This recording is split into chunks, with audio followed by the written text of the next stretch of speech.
Bienvenue sur le podcast de ceux qui font le lait, un programme proposé par la Fédération nationale des producteurs de lait. Marie-Claude Scharf, oui. Bonjour, administratrice FNPL, mais pas que. Mais pas que. On est ici à Agrimax, où je crois que tu as une fonction un peu particulière. Est-ce que tu peux nous en dire plus? Oui, je suis donc responsable du concours, dans l'organisation des concours laitiers, puisque nous accueillons plusieurs races sur ce salon. D'accord. Donc les éleveurs, les concours, ils savent ce que c'est, ils sont nombreux à avoir des vaches qui concourent. Mais quand on est de l'autre côté de la barrière, qu'est-ce que ça implique? Ah, tu veux que j'explique tout ce qui se passe à l'arrière? Exactement. Dans les coulisses, ok. Oui. Alors, c'est déjà toute la mise en place du concours consiste dans la communication, préparer l'événement, rechercher un juge disponible et après, c'est vrai qu'on fait tellement de choses que j'ai l'impression que c'est en sous-marin et on s'en rend même plus compte. Bah oui. Et alors, oui. Donc après, il faut organiser avec les gestionnaires du lieu et de l'événement la venue et l'accueil de toutes ces vaches. Tout à fait. Qui sont donc là derrière nous. Elles sont toutes là. Oui. Il y a combien de vaches cette année ici qui concourent? Donc, sont présentes dans ce hall les races laitières qui représentent 205 animaux. 205 animaux, entre quels âges? Donc la plus jeune qui peut venir, elle a 6 mois. Et la vache adulte, je pense 5-6e lactation, donc voilà. Donc ça fait 7-8 ans? C'est ça. Ok. Et alors, sur des petites génisses, qu'est-ce qu'on va juger? Sur les petites génisses, on va juger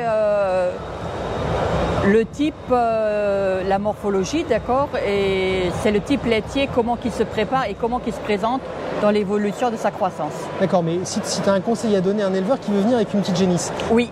Lui, il sait, peut-être qu'il sait, mais qu'est-ce que tu lui recommandes? Qu'est-ce qu'il doit aller chercher sur sa génisse pour qu'elle ait une chance d'avoir un prix ou un classement? Alors, je pense de la finesse dans son squelette et une harmonie corporelle.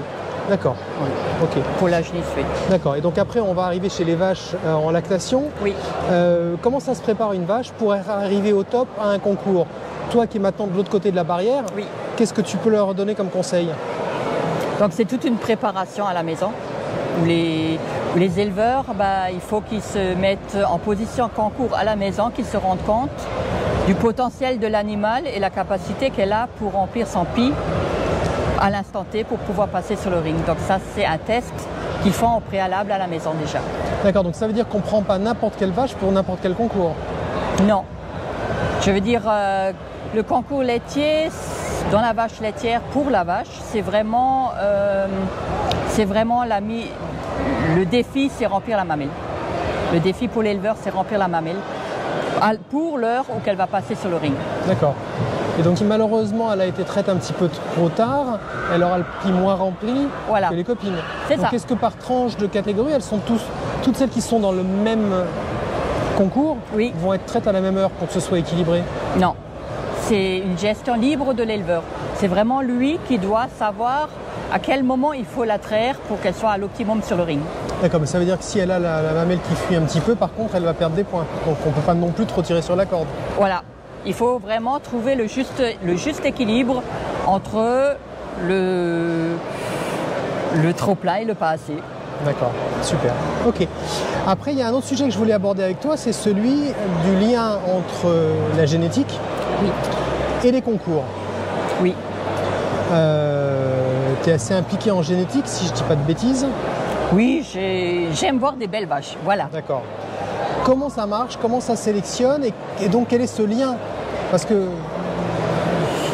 Donc, je pense que la sélection sur une exploitation laitière, c'est déjà lié au propre regard de l'éleveur. C'est l'image que l'éleveur veut avoir de son troupeau et l'harmonie du troupeau. Chacun met la priorité suivant son ressenti, je pense. D'accord. Après, c'est vrai qu'une vache laitière, avant tout, c'est quand même pour produire du lait. Il faut que ce soit fonctionnel, donc les pattes, la mamelle, la capacité à ingérer, voilà, c'est des critères de base, on va dire. Après, on va travailler la finesse, on va travailler la couleur, parce que perso, j'ai un faible pour les raids. Donc, si aujourd'hui dans mon élevage il y a des raids, c'est Marie-Claude, voilà. C'est un coup de cœur. C'est un coup de cœur, vraiment. Bon, bah c'est chouette, puis ça donne un petit peu de diversité de... C'est ça, de... voilà. Très bien. Bon, bah c'est chouette. Si tu as encore quelques minutes, est-ce qu'on peut aller faire un tour dans les Holstein qui sont là en face de nous, que tu nous en indiques une ou deux qui, toi, alors que tu n'es pas juge. Non, pas du tout. Tu n'es pas jugé parti, donc on peut y aller, on est tranquille. Oui.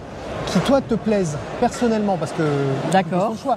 J'en vois une ou deux raids là-bas. Oui. On va leur dire bonjour. On va leur dire bonjour. Allez, en avant.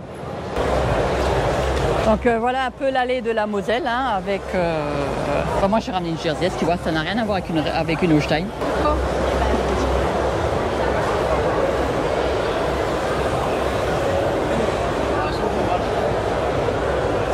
Tu veux qu'on regarde une jeune et après il y a une adulte un peu plus dans le fond? Super, très bien. Hein? C'est uniquement la couleur qui change entre le noir et le red.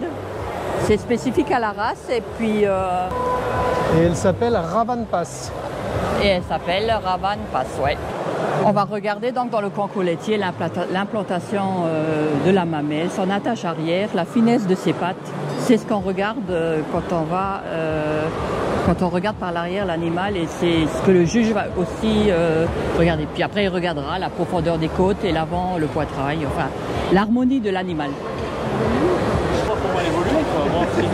Ah bah, il y en a qui sont au confort, c'est bien. Donc Jean-Manuel, tu vois, ça ici... c'était dans la séquence, les éleveurs maltraitent leurs bêtes en les prenant pour des oreillers. Voilà, comme quoi, ça peut être confortable. Hein? Donc voilà, donc là tu as un animal plus adulte, il a 3 ans de plus que celui que nous venons de voir.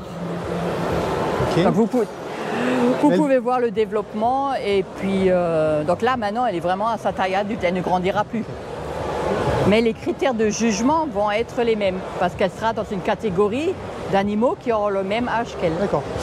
C'est un pied bien équilibré. Voilà, encore quelques heures et puis elle pourra faire 100 choses sur le ring. Comme je suis très impliquée dans cette organisation, ça me demande quand même beaucoup de temps et je laisse un peu de côté mon travail à la maison. Mais bon, le retour que j'en ai, c'est de voir tous ces jeunes dans les allées qui sont vraiment... c'est les producteurs laitiers de demain. Donc je me dis que finalement, tu as travaillé, ok, mais tu as un retour, tu as les sourires des jeunes, tu as l'ambiance, la convivialité entre les éleveurs. Voilà, ça donne ma satisfaction pour l'histoire d'Agrimax. À très bientôt sur le podcast de Ceux qui font le lait.